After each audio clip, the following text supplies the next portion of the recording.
जी हाँ दोस्तों, इतनी कायरता ठीक नहीं। मोदी साहब, आंख मिलाकर बात किया कीजिए। पहली बार राहुल गांधी का मोदी को इतना सीधा चैलेंज। बहुत स्वागत है आप सभी का। आप देख रहे हैं द राजनीति का विशेष सेगमेंट खबर और विश्लेषण। मैं हूं जबार खान। दोस्तों, एक शेर है, झुककर सलाम करने में क्या हर्ज है, मगर सर इतना भी मत झुकाओ कि दस्तार गिर पड़े। दस्तार पगड़ी को कहते हैं। दोस्तों, माना कि प्रोफेशनल दोस्ती, प्रोफेशनल रिश्तों में इंसान सॉफ्ट रहता है, मगर इतना भी नहीं कि लोग आपको मोदी और सामने वाले को ट्रम्प कहने लगे। ट्रम्प ने 52 बार बेइज्जती करने के बाद एक और ऐसा फैसला लिया जिससे मोदी की फेल नीति ने देश की गरिमा गिरा दी। दूसरी तरफ राहुल ने एक बार फिर से सीधे सीधे चेतावनी दे डाली कि अभी भी वक्त है, संभल जाओ, देश की गरिमा मत गिराओ और चुनाव को निष्पक्ष कराओ। राहुल ने चैलेंज वाले अंदाज में कहा कि अभी तो 18 सितंबर को एक नया ट्रेलर दिया है, अभी मेरे पास ऐसा फैक्ट है जिससे देश हिल जाएगा और जनता खुद सत्ता पक्ष को हटाने के लिए सड़कों पर उतरेगी। दोस्तों, राहुल कहते हैं कि कांग्रेस पीएम मोदी की वोट चोरी के ऐसे खुलासे करने वाली है अब ये 18 सितंबर के बाद कि देश के किसी भी व्यक्ति को रत्ती भर भी संदेह नहीं बचेगा। लोकसभा में विपक्ष के नेता और कांग्रेस सांसद राहुल गांधी ने दावा किया कि नरेंद्र मोदी ने वोट चोरी के जरिए चुनाव जीता और जल्द ही कांग्रेस इसकी ऐसी सच्चाई सामने लाएगी। राहुल गांधी ने इसे हाइड्रोजन बम जैसा खुलासा बताया जो पूरी तरीके से हकीकत को उजागर कर देगा। मुख्य चुनाव आयुक्त, chief election commissioner Gyanesh Kumar पर भी निशाना साधते हुए आरोप लगाया कि कर्नाटका सीआईडी की जांच में सहयोग नहीं कर रही है। दोस्तों, राहुल गांधी का यह ताजा हमला केरला के वायनाड में से आया। एनआई के अनुसार वोट चोरी के अपने नए आरोपों पर राहुल गांधी ने कहा, हम एक ऐसा सच सामने रखेंगे जो स्थिति की पूरी सच्चाई को उजागर करेगा। जो कुछ हम कह रहे हैं, कर रहे हैं, उसके पुख्ता सबूत इस बात हमारे पास है। राहुल गांधी ने कहा कि हमने कल प्रेस कॉन्फ्रेंस में जो बताया वो पूरी तरीके से सच है। कर्नाटका में सीआईडी जांच कर रही है और उसमें उन फोन नंबरों की जानकारी मांगी गई जिनका इस्तेमाल वोट चोरी के लिए किया गया। Gyanesh Kumar chief election commissioner हैं। चीफ इलेक्शन कमिश्नर वो जानकारी नहीं दे रहे जो कर्नाटका सीआईडी मांग रही है। चीफ इलेक्शन कमिश्नर के खिलाफ इससे बड़ा कोई आरोप नहीं हो सकता।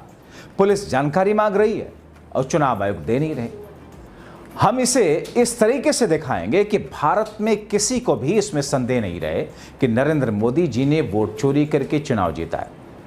हम एक हाइड्रोजन बम दिखाने जा रहे हैं जो स्थिति की वास्तविकता को पूरी तरह बदलेगा। हम जो कह रहे हैं उसे पुख्ता सबूत उसके हमारे पास में है।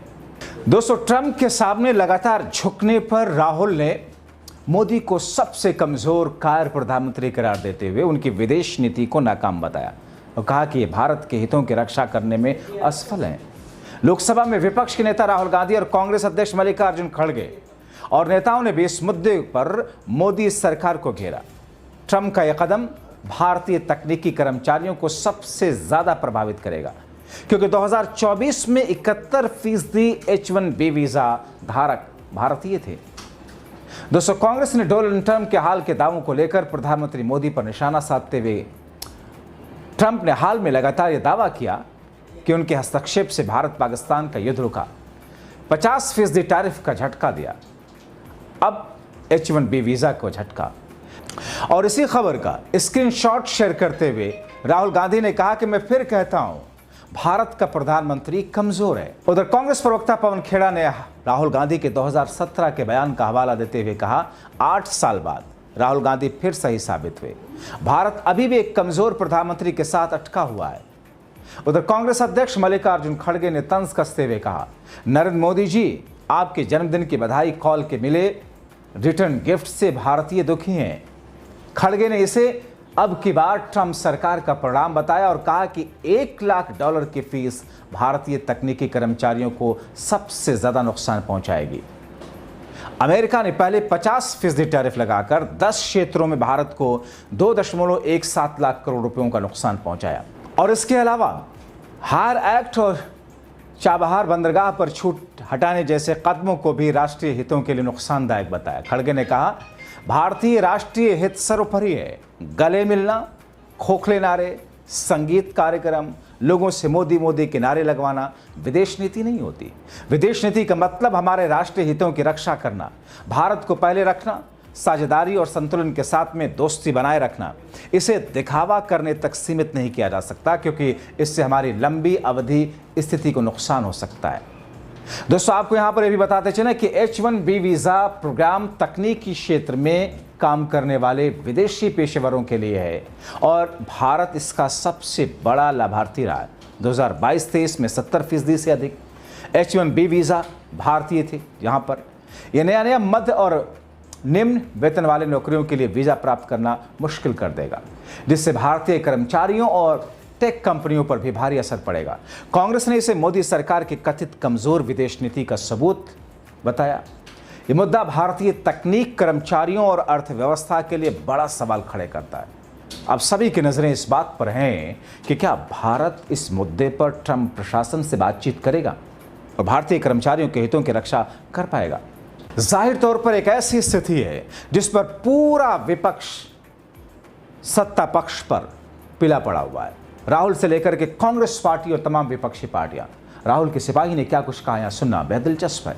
साथियों, नरेंद्र मोदी के जितनी दोस्तियां हैं ना, वो देश के अंदर की दोस्तियां हों या देश के बाहर की दोस्तियां हों, वो देश को बहुत नुकसान पहुंचाती। अब डोनाल्ड ट्रंप को देख लीजिए। My dear friend Narendra Modi, very fond of him, he is a very good man. Narendra Modi खुश। जब डोनाल्ड ट्रंप कहता है कि Narendra Modi is a good man, Modi साहब शीर्षासन लगा के एक्स पे जवाब देना शुरू कर देते। देश को कुछ नहीं मिलता, बस इसी में खुश है साहब। आप एक बात बताइए, जब हमारे लोगों को बेड़ियां में जकड़कर बड़ी जिल्लत सहनी पड़ी, बेइज्जत करके उनको वापस हिंदुस्तान भेजा गया, नरेंद्र मोदी कुछ नहीं बोले। छोटे छोटे देश भिड़ गए डोनाल्ड ट्रंप से और उन्होंने शर्त रखी कि नहीं साहब, बेड़ियां नहीं लगाएंगे आप, और मानना पड़ा डोनाल्ड ट्रंप। भाई, अमेरिका की तो नीति डराने की है, पॉलिसी डराने की है, लेकिन भारत की पॉलिसी डरने की है क्या? नहीं है। 71 याद कीजिए, आंखों में आंखें डाल के निक्सन के हमने जवाब दिया और पाकिस्तान के 2 टुकड़े किए। यह है भारत का चरित्र, यह है भारत का स्टैचर। आपने क्या कर दिया? आप इसी में खुश हो जाते हैं। अरे 16 सितंबर को डोनाल्ड ट्रंप ने हैप्पी बर्थडे बोल दिया तो टीवी पे दिवाली मनने लग गई। क्यों भाई? बोल दिया, उसमें क्या हो गया? देश को कुछ मिल रहा है? आप बेड़ियों का मैंने उदाहरण दिया आपको। सीज फायर के वक्त हम बार बार इनको कहते रहे, एक बार कह दीजिए डोनाल्ड ट्रंप झूठ बोल रहा है। डोनाल्ड ट्रंप को इन्होंने नहीं रोका, वो बार बार बोलता रहा कि मैंने धमकाया इसलिए ऑपरेशन सिंदूर रोका। कोई जवाब नहीं। टैरिफ, चाबहार पोर्ट, रूस का तेल और अब H1B वीजा, एक के बाद एक आपको चोट आपके देश को पहुंच रही है। आपको कोई फर्क नहीं पड़ रहा। क्यों? क्योंकि वो आपकी तारीफ कर देते हैं, आप उसमें खुश हो जाते हैं। ये राज क्या है आपकी इस दोस्ती का कि आपकी तो दोस्ती है लेकिन देश से उसको दुश्मनी है, भारत से, ट्रंप को। ये किस तरह की दोस्ती है साहब? आप क्या देश से बड़े हो गए? वो कभी नहीं हो सकता। ये राज हमें बताइए। 8 बजे कभी आइए टीवी पर, बहुत दिन हो गए आए नहीं, आकर बताइए कि साहब ये राज है। या तो आप किसी को बचाने के लिए ट्रंप के आगे नतमस्तक हो जाते हो, पूरी कमर झुका देते हो, या कुछ छिपाने के लिए, हमें नहीं मालूम। बताइए क्या है? झुककर सलाम करने में क्या हर्ज है, मगर सर इतना भी मत झुकाओ कि दस्तार गिर पड़े, क्योंकि दस्तार इस देश की दस्तार है, आपकी नहीं है। जय हिंद। ऐसे में दोस्तों, आप क्या कहेंगे इन तमाम चीजों को लेकर के अपनी राय कमेंट बॉक्स में जरूर लिखें। अभी के लिए इतना ही, बहुत शुक्रिया।